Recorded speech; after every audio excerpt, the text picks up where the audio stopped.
Live from KTV in Reno, you're watching 2 News at 6:30.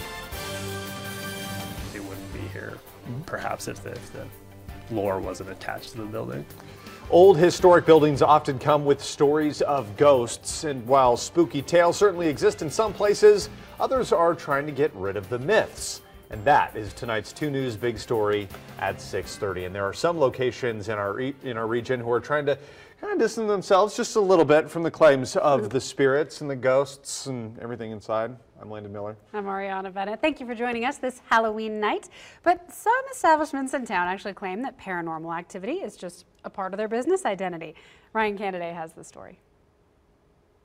The current occupants of Sundance Books and Music have been told plenty of eerie stories over the years. While many of them have never seen or heard anything out of the ordinary, they say these ghostly tales are what define the building's history. On the shelves sit books, thousands of pages that tell stories of fact and fiction from this world and others. But within the walls of the old Levy House are stories of another kind, the kind that will make your hair stand on end.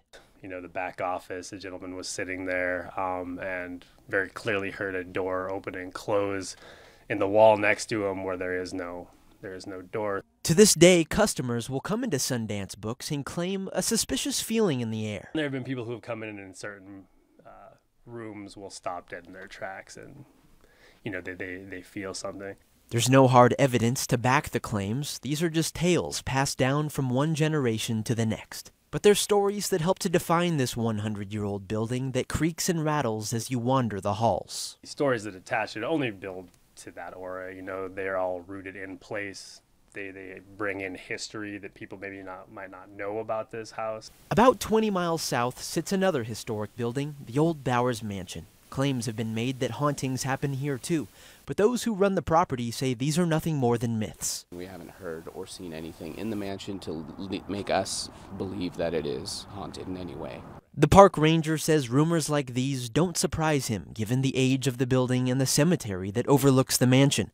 But instead of looking for a scare that isn't there, he says find value in a piece of Nevada's past. This mansion plays a vital role in the history of Nevada, and so come out here and enjoy that history, learn that history, and just be respectful, you know, to the family as far as the rest. The Bowers Mansion is currently closed for the season, but they'll reopen in spring for tours. As for Sundance Books and Music, they're open from 9 to 9 during the week, and they close at 5 on Saturdays. Covering the story, Ryan Canada, 2 News.